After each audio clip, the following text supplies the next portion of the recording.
أعوذ بالله السميع العليم من الشيطان الرجيم. بسم الله الرحمن الرحيم. والصلاة والسلام على رسول الله الكريم وعلى آله وصحبه الطيبين الطاهرين. أعتذر على التبرج، أنا متبرج. معنا اليوم إن شاء الله الشيخ إبراهيم رجب من الأزهر الشريف، رجل فاضل، رجل دعوة ورجل قرآن كريم.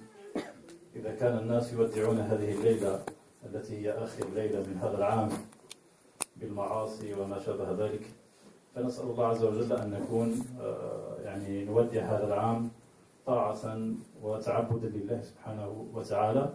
ونسأل الله عز وجل أن تكون هذه المحاضرة في ميزان الحسنات، ميزان حسنات شيخنا وميزان حسنات السادة الحضور. فصبروا أنفسكم إن شاء الله، اغتنموا، فإن هذه الفرص لا تأتي دائما. ونسأل الله عز وجل لنا ولكم القبول. الشيخ إبراهيم رجب من جامع الأزهر الشريف يعني أبى إلا أن يكون معنا في هذا اليوم، ونحن نستقبله ونعتذر إليه مسبقا على الاستقبال. ربما لم يكن استقبال كبير، ولكن على كل نسأل الله عز وجل أن يقبلنا وإياه لما فيه الخير إن شاء الله. وأترك له الكلمة للمحاضرة إن شاء الله. بارك الله فيكم.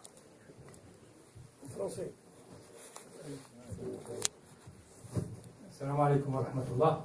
Donc, nous avons l'honneur de recevoir aujourd'hui parmi nous donc, un éminent savant donc, de l'islam qui vient directement de la célèbre université islamique d'Égypte qui est Al-Azhar, qui a formé des milliers et des milliers de savants qui sillonnent le monde entier pour acquérir le savoir.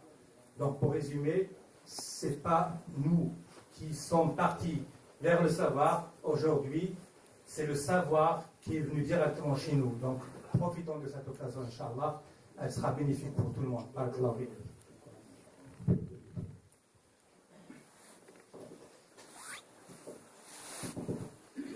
أعوذ بالله من الشيطان الرجيم. بسم الله الرحمن الرحيم. الحمد لله رب العالمين، والصلاة والسلام على سيدنا ومولانا محمد أشرف النبيين وإمام المرسلين، وعلى آله وصحبه أجمعين. وبعد، فموضوع المحاضرة هو التحذير من إبليس اللعين وأساليبه في التفريق بين المسلمين.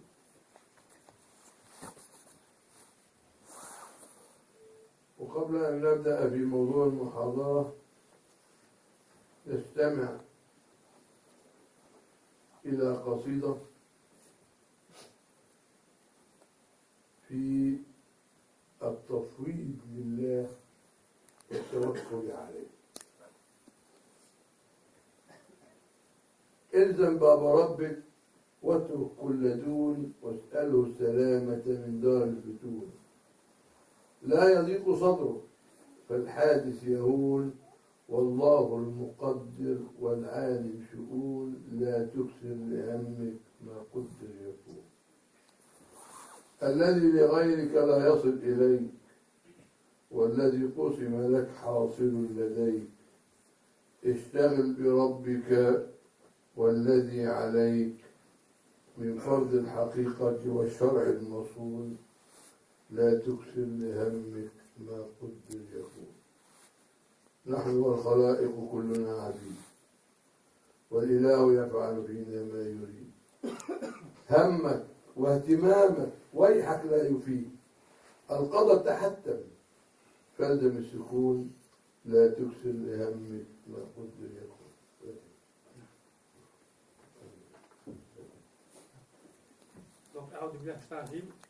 Donc, notre célèbre cheikh commence par intituler sa conférence donc il propose le titre suivant. C'est At-Tahdhiru min Iblis al-La'in, c'est-à-dire la mise en garde contre Iblis, Shaitan, Satan, dans son œuvre de division ou de diviser les musulmans et de semer la discorde et la fitna entre eux. Donc ça c'est le titre. Et il a commencé donc par lire donc, un poème en arabe, que je ne vais pas traduire en entier, parce que traduire un poème en arabe, c'est pas facile. Donc en résumé, il s'adresse, l'auteur de ces poèmes s'adresse aux musulmans. Et il dit, donc contente-toi donc, de la porte de ton Seigneur et laisse tout ce qui est en dehors de lui. Et demande-lui la paix, donc dans une demeure donc, qui ne se reflète pas à la discorde.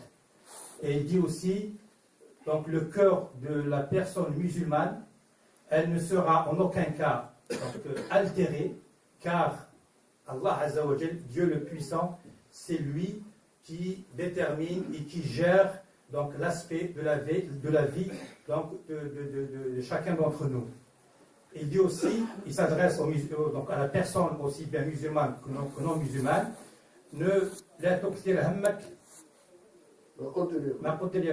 c'est-à-dire ne te fasse pas trop de soucis, car tout ce qui est inscrit donc, par Allah Azza wa Jal sur ton front, il y sera.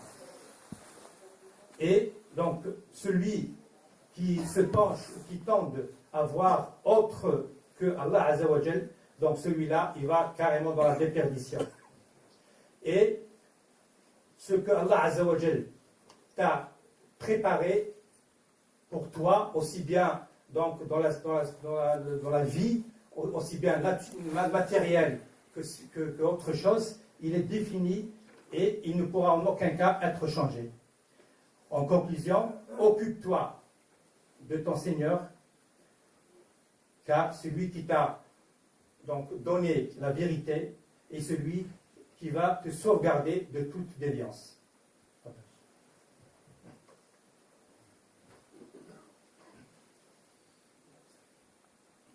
فكرك واهتمامك دعهما وراك والتدبير أيضا واشهد من يراك مولاك المهيمن إنه يراك فوض له أمرك واحسن في الظنون لا تدخل لهمك ما قدر يكون قد ضمن تعالى لرزق القيام في كتاب منزل نور للأنام الرضا فريضة والسخط حرام والقنوط راحة والطمع جنون لا تكثر لهمك ما قدر يكون اللهم واتحف سيد الأنام بالصلاة تترى مع أزكى السلام والأصحاب أيضا والآل الكرام من فازوا لديه بالفخر المطون عنه قدره ما قدر يكون.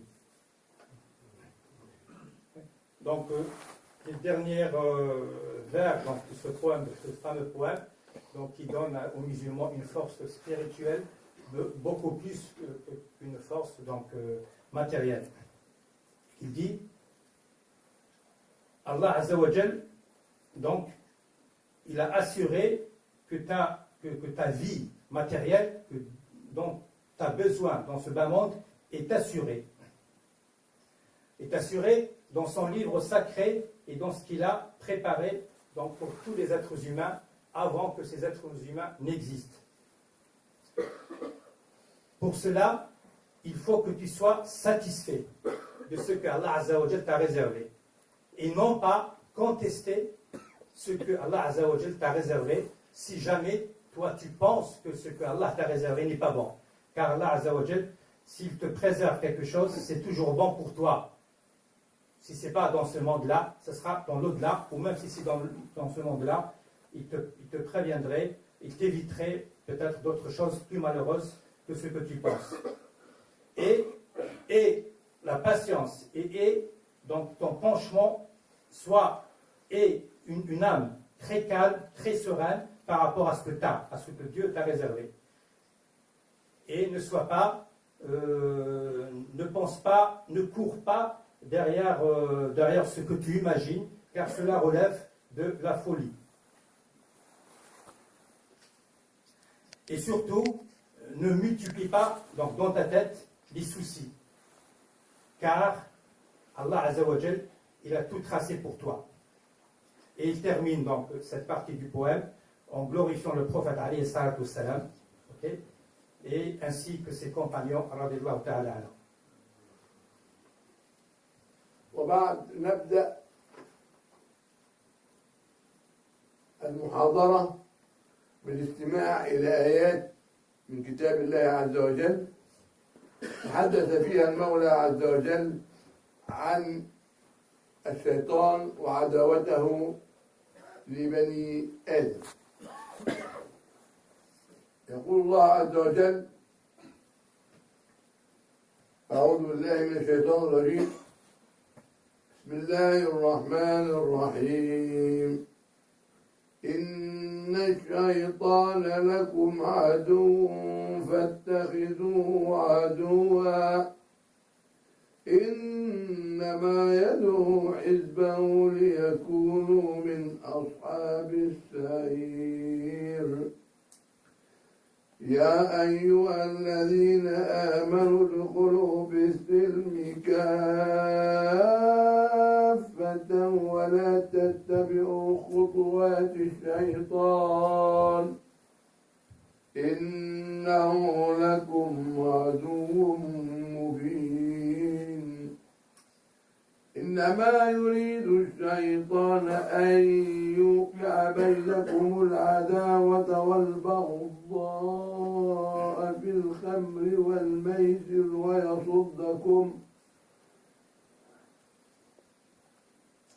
ويصدكم عن ذكر الله وعن الصلاة فهل أنتم منتهون.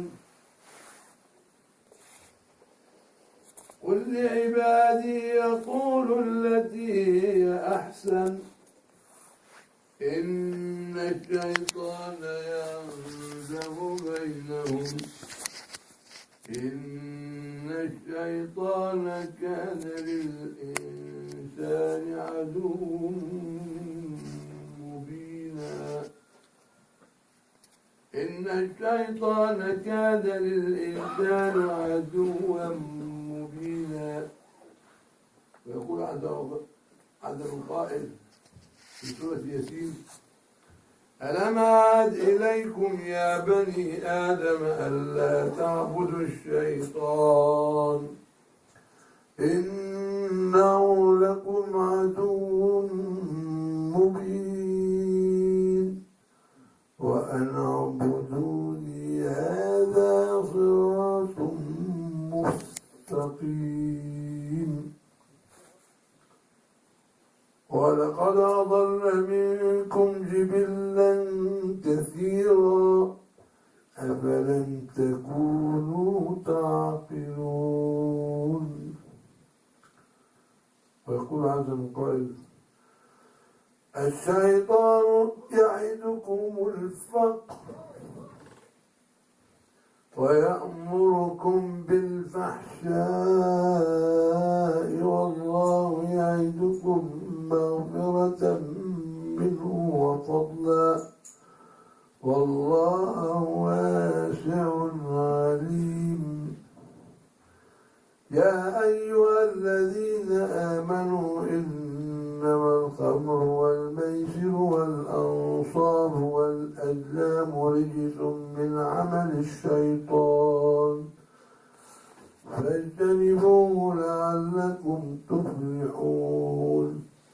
ويقول هذا القائل في سورة الكهف: وإذ قلنا للملائكة اسجدوا لآدم فسجدوا إلا إبليس كان من الجن ففسق عن أمر ربه أفتتخذونه وذريته أولياء من دوني وهم لكم عدو بئس للظالمين بدلا.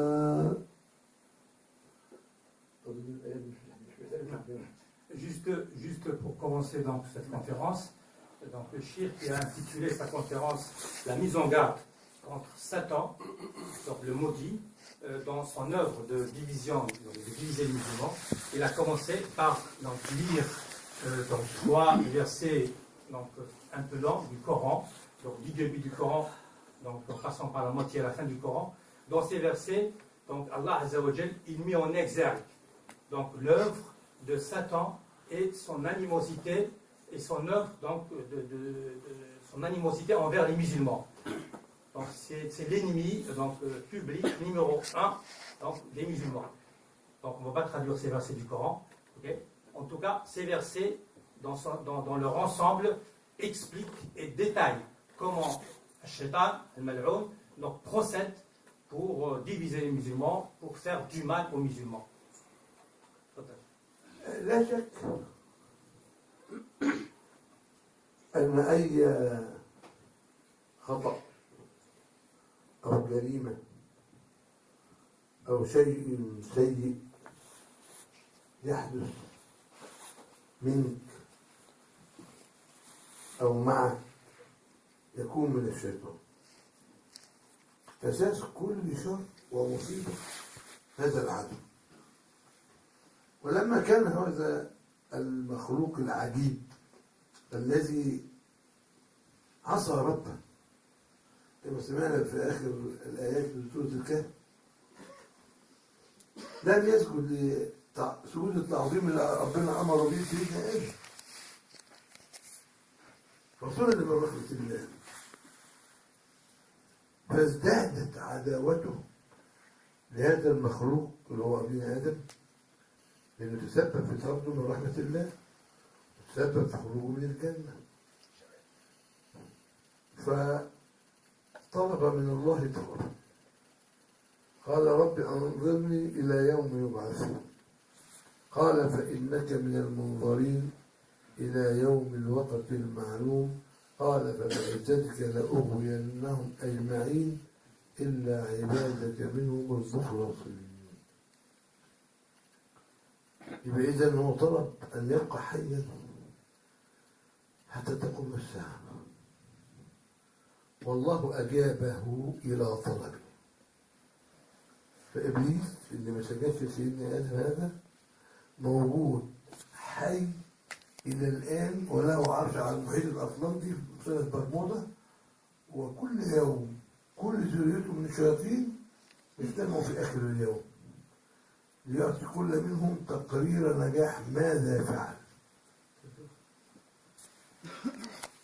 Donc, Cheikh dit que tout ce qui se fait aujourd'hui ou tout ce qui se commet comme crime, comme malversation, comme mauvais comportement, il ne peut émaner que de Iblis al-Mal'oun.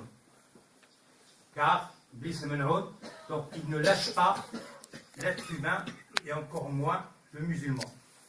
Et il dit aussi, Cheikh, que cette créature étrange qui a refusé de se prosterner lorsque Allah Azza wa Jal lui a demandé de le faire, donc devant Adam alayhi salam, non seulement il a refusé de se prosterner, Allah Azza wa Jal, donc, il l'a châtié, et en plus de ça, il a demandé à ce que Allah Azza wa Jal lui permette de rester vivant dans ce bas monde, dans un lieu donc, que personne ne connaît, il est partout en tout cas, pour qu'il puisse terminer son œuvre. Et depuis qu'Allah Azza wa Jal a accepté donc, cela, et il lui a promis de le faire rentrer en enfer, son animosité est devenue encore plus forte envers les musulmans. Et Allah Azza wa Jal, donc, il l'a laissé et il a promis donc, à ceux qui ne le suivent pas le paradis et bien sûr ceux qui le suivent l'enfer. Lui, Cheikh dit, il est partout, il est quelque part et il a une armée d'enfants, une armée de soldats qui sillonnent la terre entière et qui lui fassent chaque soir ou à tout moment un rapport sur les musulmans et sur les non-musulmans, surtout sur les musulmans. يجتمع أبناؤه وأبناء إبليس من الشياطين قبائل وأجناس مثل بني آدم، منهم ما يسمى العفريت، منهم ما يسمى الغول، منهم ما يسمى الشيطان، منهم ما يسمى الجن. وكما في قصة سيدنا سليمان بن داود قال عفريت من الجن أن يأتيك به قبل أن تقوم من مقامك. يجيب قصر بالكامل من اليمن لفلسطين في دقائق، فلهم قدرات عالية. المهم أنه في كل يوم يصطعد. ماذا فعل؟ قدرات عالية. أنا والله كنت مع إنسان حتى قتل أخيه. وماذا أنت؟ قال أنا كنت مع فلان حتى شرب الخمر وزنى. وماذا أنت فعلت؟ ماذا أنت فعلت؟ يقول أنا يا كويس صلى الله على رسول الله صلى الله عليه وسلم.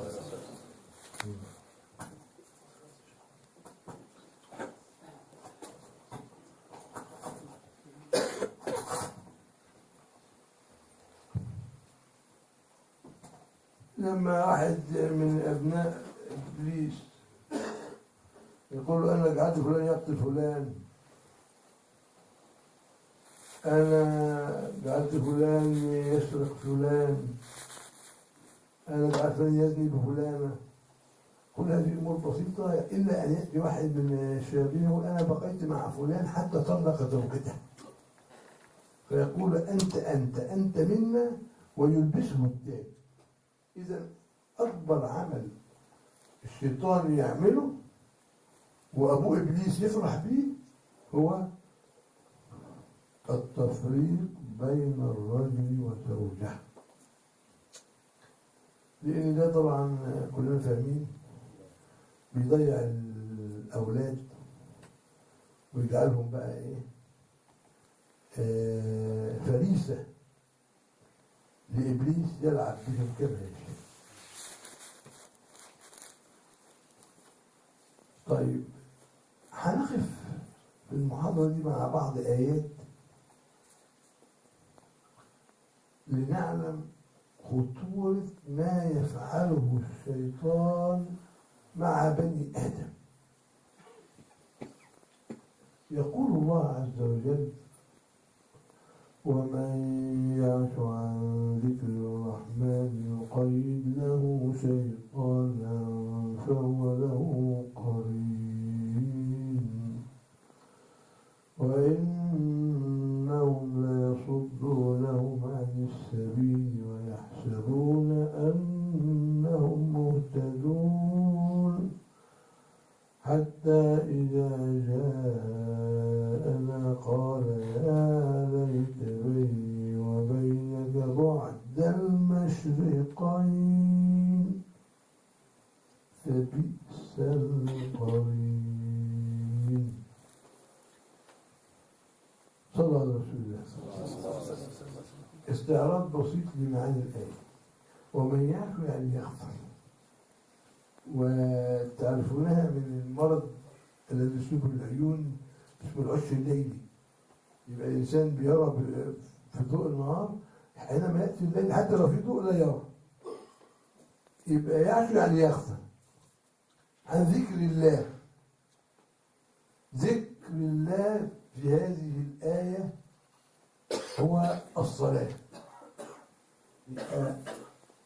من يغفل عن الصلاة ماذا يحدث له؟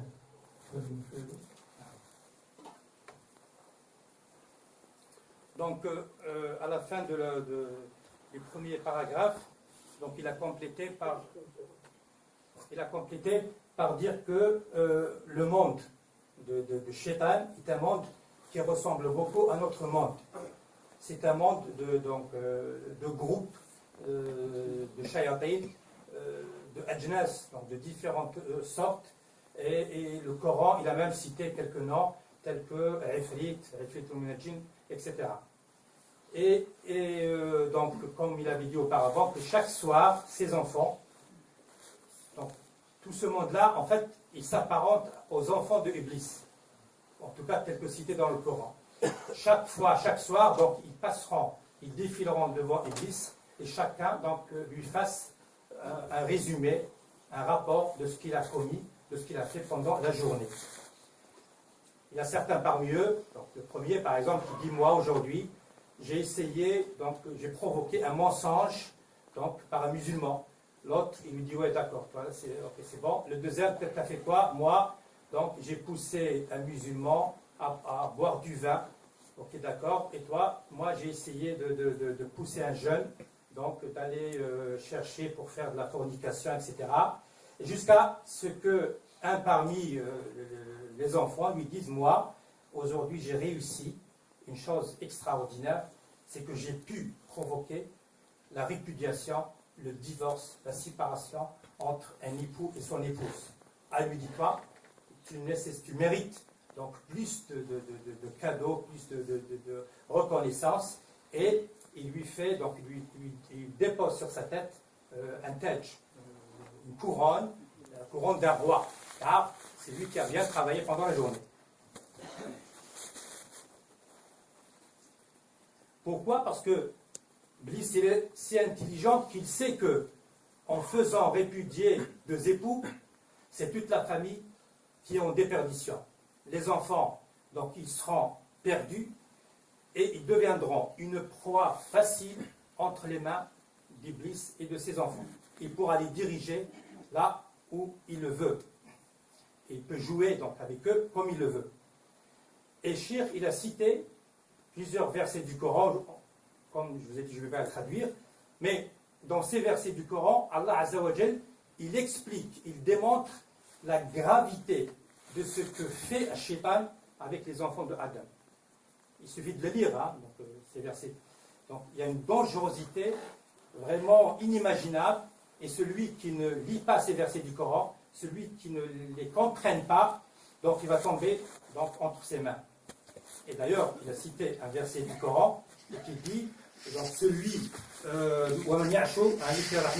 donc celui qui fait abstraction d'évoquer Allah Azza wa Jal, okay, celui-là, il va être en quelque sorte marié, il va être suivi par en fait, le grand shaitan qui va le détourner. Et Shir dit, le sens du verset, celui donc, qui se détourne donc, du fait d'évoquer Allah, il entend par là la prière, en tout cas celui qui ne fait pas la prière.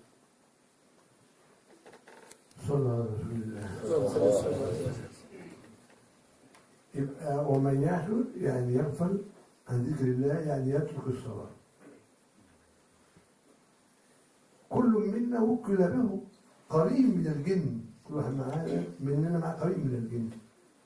ولما النبي صلى الله عليه وسلم أخبر بهذا قال حتى أنت يا رسول الله، قال حتى أنا، ولكنني أعانني الله عليه فأسلم. وكان النبي صلى الله عليه وسلم حينما تغضب سيدنا عائشة يقول جاءك شيطانك يا عائشة. انت عارفين دايما كل ستات بيتنفسوا بسرعه. قال اوليس لك شيطان؟ قال لي، ولكن الله اعانني عليه فاسلم. كل منا مع قرين. كيف ياتي القرين ده؟ ذريه ابليس هذا. كل ما يتولد ولد او بنت من ولد بني ادم يصير له قرين ينضم اليه يبقى معاه على طول. وتعرف هذا من ايه؟ انما يصرخ الطفل حينما ينزل من بطن امه من التحام القرين به. خلاص يصرخ. القرين بتاع تارك الصلاه ده بنسميه يعني في لغه العلماء القرين مجرم، وفي لغه المصريين قرين بلطجي، وفي لغه السوريين شبيح. ليه؟ يعني ما هو شيطان يعني. إن كيد الشيطان كان ضعيفا. لا بس إلا الشيطان بتاع تارك الصلاة. مش إحنا في البلاد يقول لك فلان ده شيطانه وحش، فلان ده شيطانه غريب، ده شيطانه كبير، مش كده؟ نقول كده. الشيطان بتاع تارك الصلاة ده بقى كبير خالص وبصيبته جامدة. بيعمل إيه؟ بيلعب بصاحبه الكورة. شوف بقى الطفل اللي يكون مع كورة يشوطها يمين يشوطها شمال أو يلعب بكده. دي بسيطة. يلعب بالكورة دي سهلة. إنما اللي خطير بقى إنه بيصور له الشر خير ويصور له الخير شر. دي المصيبة. تيجي تقول له يا ابني الحلال احنا مسلمين والبلد كفار ومحتاجين يعني ربنا يبص لنا، محتاجين ربنا يبص لنا، فصلي كده عشان ربنا يكرمك ويكرمك.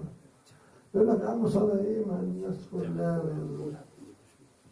جميع الناس حوالين مننا لا بيصلوا ولا بيركعوها وعايشين ومبسوطين وعربيات وفيلات وشقق فاهرة. يقول لك كده هو طبعا غلط غلط. عايز اقف عند الحته دي شويه. كنت اول حياتي في الجيش اوروبا، كنت في المانيا بلد اسمها ريجنسبورغ، وبعدين بدي محاضره عن الزنا وان الزاني ده يعني لازم يبقى يعيش معيشه ضنك ولازم يتفقر يبقى فقير. فوانا بقول الكلام ده يعني خايف من المصلين ما يقتنعوش بكلامي. فواحد ولد مغربي كده من نفسه نطق كده، ربنا أمطر، قال لي يا أستاذ اوعى كنت تفكر إن هم عايشين في فيلل ولا عربيات عالية ولا شقق فاخرة إنهم مبسوطين، دول في ضنك. إزاي؟ قال لي الولد يجيب صاحبته والست تجيب صاحبها والراجل يجيب صاحبته والبنت تجيب صاحبها، كله بقى نار في البيت، مش حاسين بالحياة، نار مشتعلة في البيت. إذا قال الله عز وجل ما فرضنا في الكتاب من شيء ومن أعرض عن ذكري فإن له معيشة ضنكا. الضنك مش معناه إنك تبقى معكش فلوس، لا، معكش أو معاك مش هي المشكلة. ما اللي معاهم ده. أنا مرة كنت بسجل حلقة في التلفزيون المصري وكان معايا يعني طرف آخر، لقيته حافظ كل المليارديرات بتوع العالم، حافظ اساميهم وحافظ المستشفيات بتاعت الامراض النفسيه، وكل واحد بيخش كام يوم في الشهر مستشفى الامراض النفسيه. يعني كله عنده اكتئاب وعنده مرض نفسي بيتعالج منه رغم انه ملياردير. ايه المشكله؟ لما المؤمن اللي حتى يفترش السماء ويلتحف التراب يقول نحن في سعادة لو علمها الملوك لقاتلونا عليها بالسيوف. ايه السعادة؟ حلاوة الإيمان. الله عبر عنها في سورة الرحمن ولمن خاف مقام ربه جنتين. ايه هما جنتين؟ جنة الزخارف اللي فيها حور عين وأنهار من عسل وأنهار من لبن وأنهار من خمر من شريب، دي اسمها جنة الزخارف. في جنة تانية في الصدر، هي جنة معرفتك لله سبحانه وتعالى. ودي بقى اللي الشيطان مش عايز تعيش فيها. لو طلعك من الجنة اللي جوه صدرك دي خلاص بقيت صاحبنا ايه اللي هو غفل عن ذكر الله وبقى تارك للصلاة. يلعب بقى بالكورة، صور له الخير شر والشر خير، ويستخدمه كمان يبقى كمان من شياطين الإنس يجروا له الناس للشر. مشكلته بقى مش هنا في الدنيا بس ان هو متعذب بالمعاصي، لا، مشكلته في الاخر هنشرحها بعد الترجمه. Donc le cheikh il reprend donc le verset du Coran wa man ya'shu 'an dhikri rahman, donc celui qui se détourne donc contre le fait d'évoquer Allah Azza wa Jal. Autrement dit, le cheikh il le traduit, il l'explique par le fait celui qui ne fait pas la prière, celui qui refuse de faire la prière. Il dit que celui-là, donc, il va subir les pires châtiments qu'il n'aurait jamais imaginé. Il dit tout d'abord, chaque être humain, lorsqu'il naît, lorsqu'il vient au monde, lorsqu'il crie, lorsque le bébé crie, en fait, ce cri est directement lié à l'affectation par Allah Azza wa Jal, donc d'un qarin, d'un compagnon, donc de la sorte de djinn, qui va l'accompagner durant toute sa vie. Et parmi eux, donc il y a celui qui est méchant, ceux qui sont bons. D'ailleurs, il dit que parfois les êtres humains traitent leurs semblables et ils disent que celui-là, c'est un monstre, c'est Shaitan Wahish.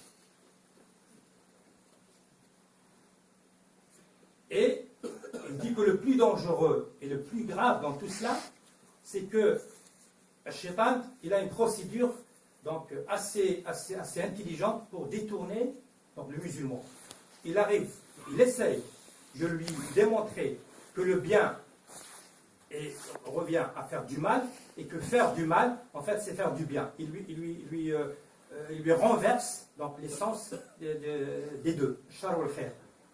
Et il dit entre autres que, une fois j'étais en train de donner une conférence en Allemagne, et j'étais en train d'expliquer donc au présent que ceux qui font de la fornication, ceux qui font ce genre de choses, ils vivent d'une manière abjecte. Leur vie est vraiment catastrophique. Car ils resteront toujours pauvres, ils resteront toujours misérables, et ils ne profiteront en rien, même s'ils pensent que ce qu'ils sont en train de faire, c'est du bien.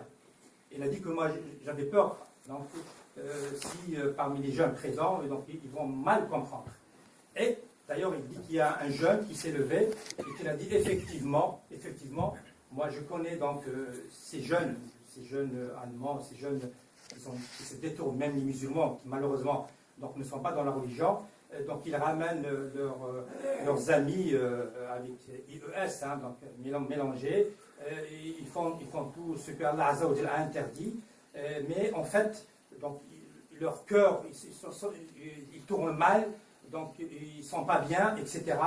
Et il dit qu'il connaît même tous les centres psychologiques qui sont pleins de milliardaires et de millionnaires qui, malgré leur argent, malgré donc, tout ce qu'ils disposent comme moyens, mais vivent dans la misère spirituelle et même, pourquoi pas, dans la misère matérielle. Et là, donc, Cheikh va passer, il va expliquer donc, le pourquoi.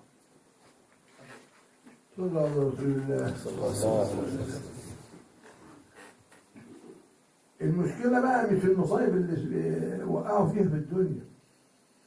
الآية تتكلم حتى إذا جاءنا يعني يوم القيامة قال يا ليت بيني وبينك بعد المشرقين فبئس القرين. كل واحد يتبرى من الثاني، كل واحد يتبرى من الشيطان بتاعه ويلعنوا بعضهم. ليه؟ ما هو على جهنم الاثنين، في اثنين هيخطبوا يوم القيامة.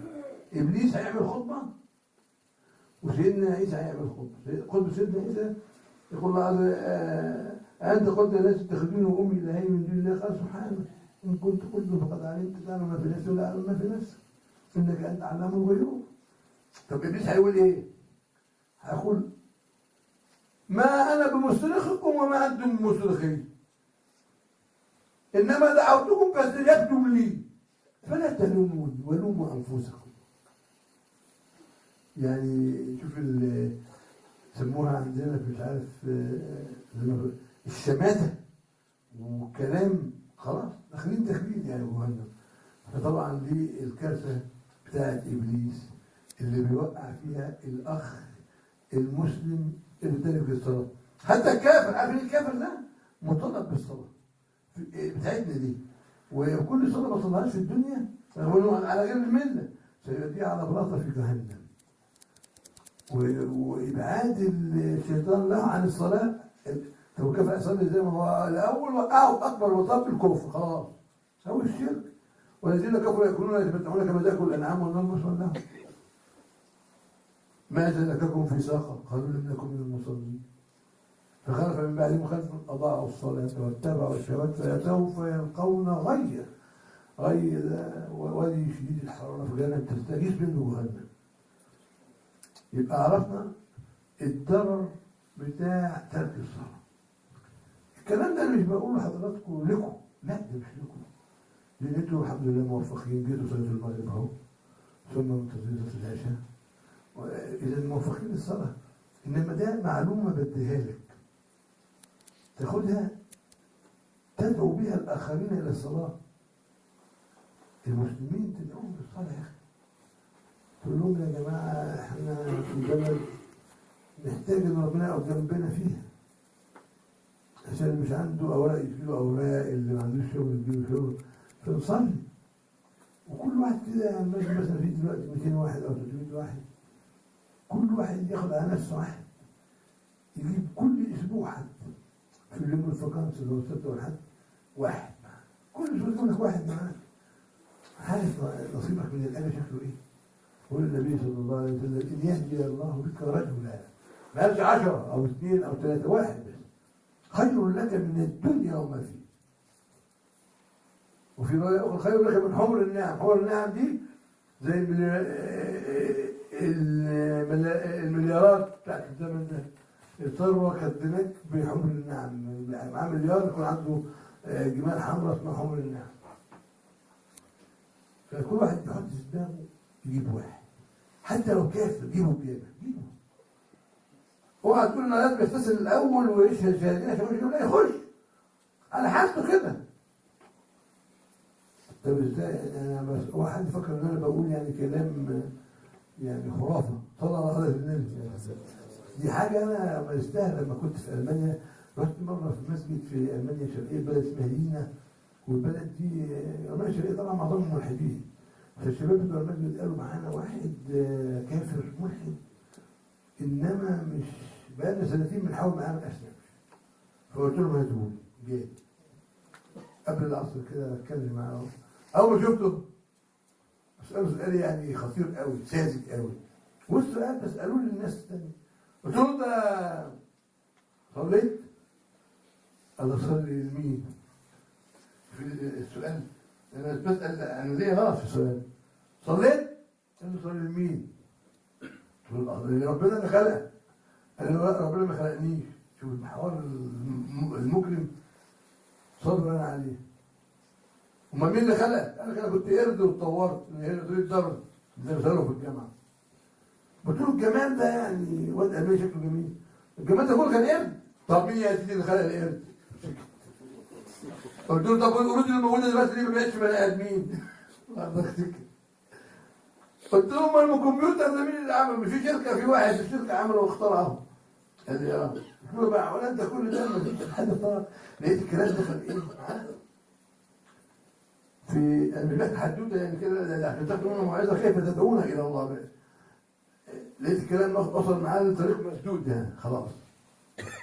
قلت له طيب ربنا بقى انا داعيه، عايز الناس كلها تبقى مسلمين عشان كمان انا اخد اجر. فربنا الهمني كده شويه حاجات اعملها كده القاها في قلبي. برضك الالهام ده والحاجات دي من الموضوع بتاع المحاضره بتاع مدة الشيطان. لابن ادم لمتان، قلب ابن ادم لمتان، لمة من الملك ولمة من الشيطان. لمة الملك إيعاز بالخير وتصديق بالحق، ولمة الشيطان إيعاز بالشر وتكذيب بالحق. فربنا كده جاب لي قلبي كلمتين كده، قلت ايه؟ قلت له طب خلاص هنوقف الكلام الآن. حيث عندنا صلاة العصر، انتظر بعد العصر نتكلم. قالوا اوكي. قلت له بس شيلوا الكرسي بتاعه من المكتب حطوه في الجامع في الاخر. قلت له اجلس على الكرسي هذا وانظر لنا حتى ننتهي من الصلاه نبتدي نتكلم. طبعا انا متعمد ان يبص لنا واحنا بنركع وبنسجد الله اكبر وخلص الصلاه وكده، الله اكبر سمع الله لمن حمده السلام عليكم، خلصنا صلاه العصر. ما اتكلمتش بقى معاه بقى، ما هو الكلام ما فيش فايده فيه. الشيطان قافل، الشيطان عامل لي سور من الصلب امام قلبه وفهمه. خلاص انا عايز اشيل السور ده. فقعدته ايه؟ يتفرج علينا، يتفرج على العصر كده. عايز اتكلم معاه ولا لا شويه كده عشان احنا عندنا صايمين كنا في رمضان. هو الكلام العامي بتاعي ده مفهوم ولا في حاجه مش مفهوم؟ انت ترجم شويه دلوقتي. مفهوم. لما اسال حاجه في الترجمه توقف. ما يبقاش يعني الموضوع في ناس عايزه تعرف. انا مهتم جدا ان الترجمه توصل للجميع. Donc, Cheikh, donc, il a continué donc, de nous expliquer les œuvres macabres de Shaitan. Et donc, tout à l'heure, on avait parlé de l'histoire de ces jeunes musulmans ou non musulmans qui sont dans l'erreur, qui sont dans le haram. Même s'ils sont des millionnaires ou des milliardaires, ils vivent donc dans des situations donc, de détresse totale. D'ailleurs, il dit que le musulman... donc il y a un musulman, je crois que c'est Omar ibn Khattab, qui dit si les gens savent ce dont nous bénéficions, donc comment on traduit ça?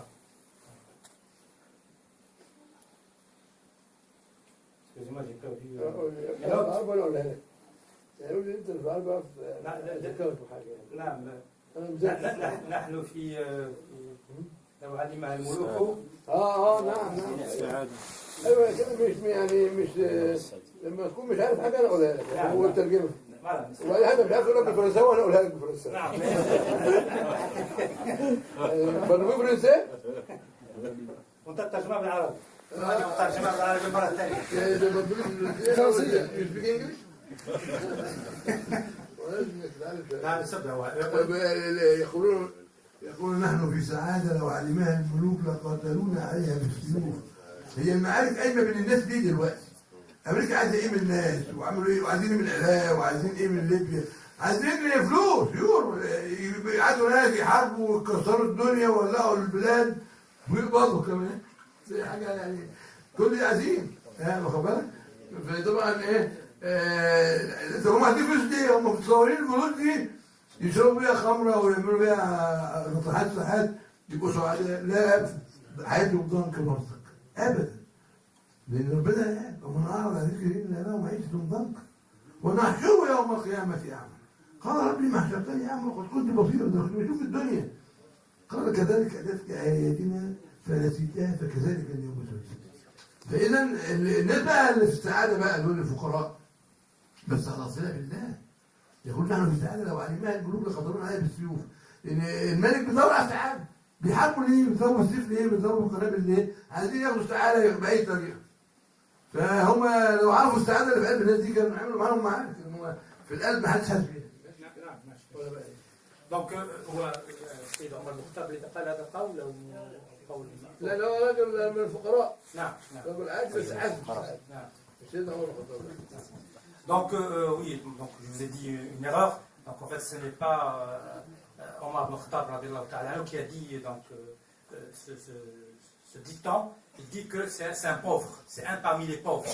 C'est un dicton qui est très très intéressant et qui reflète la vraie vie du musulman. Il dit que, même s'il est pauvre, entre autres, nous sommes donc dans un bonheur si les rois et les princes donc, le découvriront ou le sauront, donc ils nous combattraient avec leurs épées. Ça veut dire quoi? Ça veut dire que même donc, les rois et les princes, même s'ils disposent de tout l'or du monde et de tout l'argent du monde, ils ne vivent pas donc, dans un bonheur. D'ailleurs, il y a même un proverbe français qui dit « l'argent ne fait pas le bonheur ». Donc, voilà. Ensuite, Shir, il enchaîne, il dit que donc, dans l'au-delà, deux personnages, deux créatures prononceront deux discours différents. D'abord, il y a Iblis, La'in, donc il va prononcer un discours, okay, et aussi donc, le prophète Isa alayhi salam qui va donc aussi prononcer un discours. Donc Iblis alayhi salam, Shaitan, donc il va s'adresser à tous ceux qui l'ont suivi.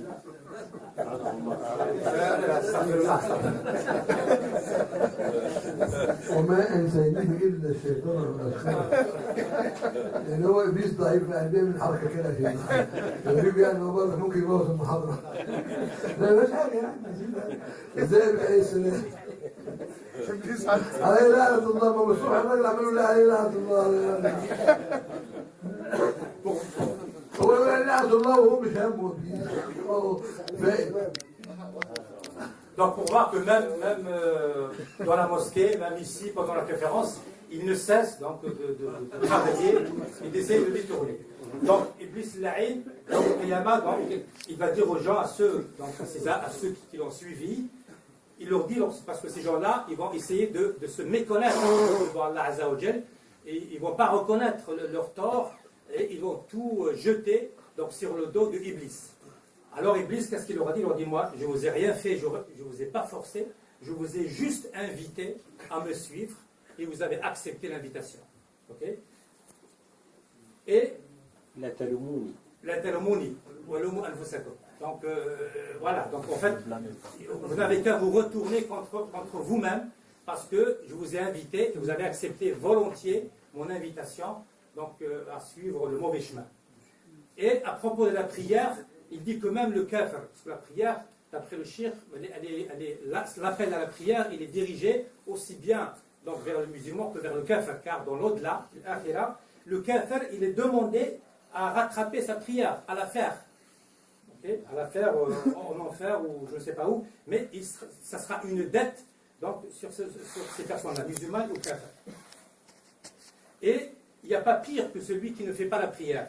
Donc le shirk, il nous invite tous, il invite tous les musulmans à essayer de se rapprocher, donc surtout des jeunes musulmans qui ne font pas la prière dans les quartiers, etc., et à les ramener à la mosquée pour faire la prière. Et il cite il dit que si Allah Azzawajal essaye par ton intermédiaire, donc si une personne essaye par ton intermédiaire à devenir une personne qui fait la prière, c'est comme si Allah Azzawajal t'a donné tout donc, le bien matériel de ce bas-monde. Donc il dit il faut travailler, il faut bouger, il faut aller chercher des gens pour venir faire la prière. Et il cite, il dit, moi j'étais en Allemagne une fois, donc dans une conférence, et on m'a raconté qu'il y a un jeune mécréant, un jeune kafir, donc qui était très très dur à manier. Donc il n'écoutait pas, il ne voulait pas suivre les conseils des frères des musulmans. Je lui ai dit, voilà, est-ce que vous pouvez le ramener? Donc la personne est venue, c'était juste avant la prière de l'Asr, et il a commencé donc à mener une discussion avec lui. Et la première chose que notre shir lui a dit, est-ce que tu fais la prière? Alors lui, il est mécréant, il dit, mais de quelle prière tu parles? Il lui dit, mais je te parle de la prière de notre Seigneur, de notre Allah Azzawajal. Il lui dit, mais pour moi, Allah Azzawajal n'existe pas, donc comment faire la prière pour Allah Azzawajal? Il lui dit alors, donc, qui a fait que tu sois parmi nous ici, que tu sois vivant, que tu sois un être humain? Et il lui dit, écoute, moi, c'est pas Allah qui m'a créé, moi j'étais un singe, et donc je me suis évolué comme l'évolution, comme la théorie de Darwin qui dit que les êtres humains, ce ne sont que des évolutions donc, de singes. Et donc le shirk, il a commencé à lui dire, ok, qui a créé cet ordinateur, qui a inventé cette voiture, donc il y a bien quelqu'un qui est derrière ces créatures-là. Et ensuite, la prière de l'Asr qui est venue, lui dit, tu restes avec nous, on reprendra la discussion après Salat al-Asr. Tu te mets derrière et tu regardes. Et le shirk, il a vu à travers ce geste donc quelque chose de miraculeux, c'est-à-dire que le personnage, le jeune, quand il voit les musulmans comment faire la prière, comment se prosterner, peut-être, donc il deviendra musulman, il accomplira la prière. صلى الله رسول الله. احنا وصلنا لغايه فين بقى بنحكي فين؟ ولا نايمين؟ ايه عشان نكمل يعني. بعد هذا العصر هو المترجم عارف لان هو كاتب عارف اعرف الناس فيه. بعد الولد انا قلت له اقعد اتفرج علينا انظر الينا واحنا بنصلي. بعد العصر ما اتكلمتش معاه. عايز يتكلم هو كاتب انا لقيت الكلام مش هيفيد. تريد اللجوء الى الله عز وجل بدعاء ليهدي للاسلام لان محاولات كبيره انا اتكلم معاه وانا بتكلم معاه العشاء فضل كتير طيب فانا بتكلم معاه عايز يتكلم بعد العصر مش هنتكلم احنا عن صايمين المغرب هناكل بس شويه لبن وتمر ممكن تاكل معانا؟ قال ممكن وناكل وبعد كده نتكلم بعدين يعني فجينا المغرب أذن طبعا كان قاعد كان معانا التمر والحاجات الزبادي واللبن والشيء كده وبعدين احنا طبعا من غير كلام وصلنا المغرب قلت له اقعد اتفرج ولو قلت له صلي معانا برضك قاعد ينظر هنا عن نصلي المغرب بين المغرب والعشاء وقت بسيط كده يشرب شاي وكده ما اتكلمناش برضه في الدين جينا العشاء قلت له الصلاه 5 صلاه صلاه العشاء صلاه التراويح انا منهمك بقى صلاه التراويح وافاجئ بعد ما انتهي من 8 ركعات التراويح انظر الاقيه كان بيصلي معانا العشاء والتراويح في كلام بعد كده انا عارف يصلي بهدوء او غير هدوء مش مشكلتي يعني مش مشكله كان تاني يوم انا اذكر في هذه البلد هنا كنت في برلين عندي محاضره في برلين وكان وقت القطار جه في وقت ان انا جمعت بين الصلاتين جبت العصر مع الظهر جمع ترفيق قبل السفر فاثناء هم داخلين على القبله يصلوا العصر كنت انا اخرج من المسجد فبنظر الاخوه كده وجدته يقف في الصف بيصلي معاهم وبيعمل الشاي وكده ومش عارف صراحه يعني باي يعني فانا اعتقد ان هو الحمد لله طبعا 100% أسلم إسلام. فإن أخذنا القصة دي بنقول لكل واحد مش انت يا اخوان المسلمين بالتركيز الصلاه بس وكفار. كل ما تيجي احنا بنصلي في الجامع ما تيجي احنا بنعمل ايه؟ في قصص بهذا المواقف كتير قوي مريت بيها في تجربه. فالعلماء بتوع علم النفس يقول لك الانسان ما يسمع وما يرى. يعني انت لو عندك طفل في البيت وانت بتصلي تجد انه وقت صلاتك جاي جنب السجاده وينبطح كده على الارض. ينبطح. هيدي السجود بتاعه على قد ما يقدر. ولما كل ما يكبر كل ما يقلد من غير ما يعمل صلاه مش هيكسب. كفار مش شايفين غير الخناقات اللي بره والتصرفات السيئه بره. فمعقدين من المسلمين. انا بخليهم يجوا يبصوا علينا في الجامع كده. الصلاه واقامه الصلاه والركوع والسجود ده مؤثر لان ده فرض ربنا فرضه علينا. ان الناس ضيعت فلذلك الآية اللي شرحناها بتبين إن اللي ضيع الصلاة بيروح فين. فاحنا عايزين كل واحد فينا الكلمتين دول بتوع تضييع الصلاة دول يدعوا إخواننا المسلمين وغير المسلمين لينظروا للصلاة. مش كل واحد كتر. قول أنا هديك كلمة تقولها كده كتير كل يوم قبل ما تنام تخليك تنام من غير منوم وتنام هادي. يقول لك ايه؟ قول لا اله الا الله. اكتبها له بالفرنسي يعني مش بالعربي يعني ممكن كمان في العربي. لا اله الا الله بالحروف الفرنسيه. قل هذه كل ليله. بعد يواظب على قراءتها. هذه الكلمه فيها نورانيه تؤثر في الصدر وفي القلب. يبقى ايه؟ شويه نور بيزيح شويه ظلمه بالشيطان في قلبه. يبقى الاسلام ممكن يخش في القلوب. كنت قاعد انظر في المسجد معايا ده جوه. محدش يقرر مش هتحسب الاداره مخه يعني يمشي يقول لك لا ازاي ادخل كافر المادي. لا يخش خليه يخش. انا كنت في ايه المشكله؟ ما شفت في المانيا وشفت حتى في فرنسا هنا اللي بيجوا عشان حوار الاديان بيجيبوا ناس من اليهود والمسيحيين ويدخلوهم الجامع ويقعدوا يجيبوا لهم شاي وقهوه وكده واحتفال يعني نوع من السياسه. فانت ما فيش مانع تجيب واحد ينظر اليك وانت بتصلي. ده بالنسبه للكفار. بالنسبه للمؤمن كذلك تنصح اخيك وخد على نفسك عهد انك تجيب كل اسبوع واحد معاك. انا مش هخلي الدرس يبقى علم على طول عشان الناس ما تملش. انا هحول الدرس الى ايه؟ قصص. ساخص قصه وقبل ان اخصها اقول ليه انا هحكي القصه دي. هي مسليه خلاص يعني اصبح بقيه المحاضره تسليه ما هيش علم يعني عشان محدش يمل يعني. احنا عارفين حديث النبي صلى الله عليه وسلم والايه الكريمه قد افلح المؤمنون الذين هم في صلاتهم خاشعون. يعني الانسان الفرح قوي هو يبقى خاشع. والنبي صلى الله عليه وسلم قال ايه؟ يسلخ الشيطان من صلاه احدهم. احنا تقولوا فاكرين ان فيكم انتوا بتصلوا يعني وخلاص وصلتوا الى الله. كل واحد يمسك صلاته كده شوف وقع منها قد ايه. يسلخ الشيطان ربع صلاتك، نصف صلاتك، ثلث صلاتك، ثلثي صلاتك، يسلخ الشيطان صلاتك كلها. واقف في الجامع وكله تمام بس انت ولا لم تعمل شيء. هو الشيطان يعني عايز تبدل لنا مثل الصلاه. اذا قلنا صلاتك عشان يروح يبيعها مثلا 10 يورو ولا حاجه. هو ليه هدف؟ هدف خطير. هدف أرجو تفهموه. هقول الهدف بعد ما تشوف الترجمة دول عشان الموضوع ما يتوه من الأستاذ. Donc on revient à l'histoire donc du jeune là, les crayons donc qui ne voulait pas écouter. Donc Cheikh il avait dit que avant l'Assar il lui a dit on continuera après l'Assar. Après l'Assar donc il lui dit écoute nous aujourd'hui c'est le mois de Ramadan, on fait le Ramadan et donc on fait le jeûne.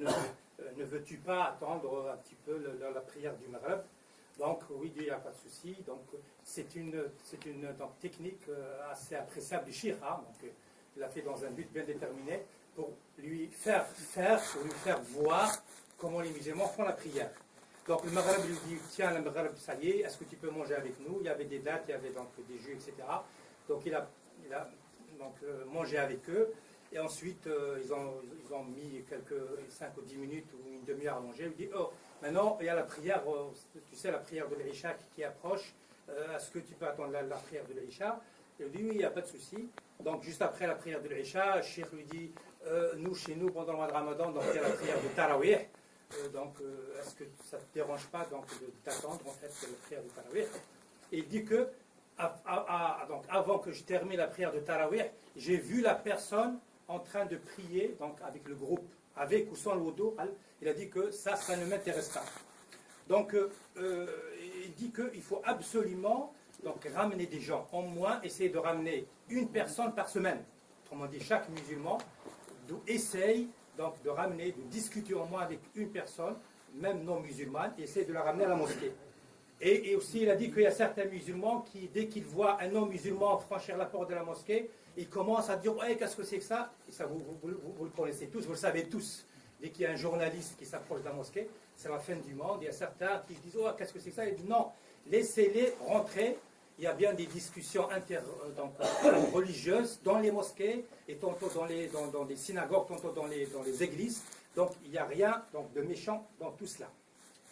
Et il dit que moi je préfère dans mes conférences donc mélanger des petites histoires donc, qui nous mettent donc, en corrélation directe avec la vie concrète du musulman. Autrement dit, ça ne sert à rien de faire une conférence littéraire et qui ne sera pas suivie par des exemples concrets. Et il a commencé donc, par raconter une histoire. Il m'a dit avant de raconter cette histoire, je vous ai dit le pourquoi de cette histoire.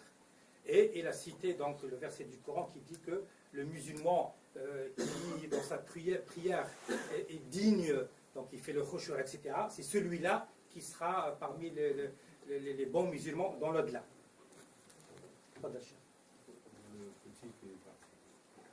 Le petit, c'est vrai. Ce serait dommage de terminer l'histoire du petit sans la fin. Donc en fait, le cheikh il s'est apprêté à partir le lendemain. À partir donc, de son voyage, il a fait la prière de Dor et l'Asr, donc regroupée comme ça. Et avant qu'il ne parte, il s'est retourné et il a vu le jeune, c'est ça, le jeune, donc en train de faire la prière normalement avec le musulman. Il lui a même fait un geste comme ça, donc au revoir mon cher.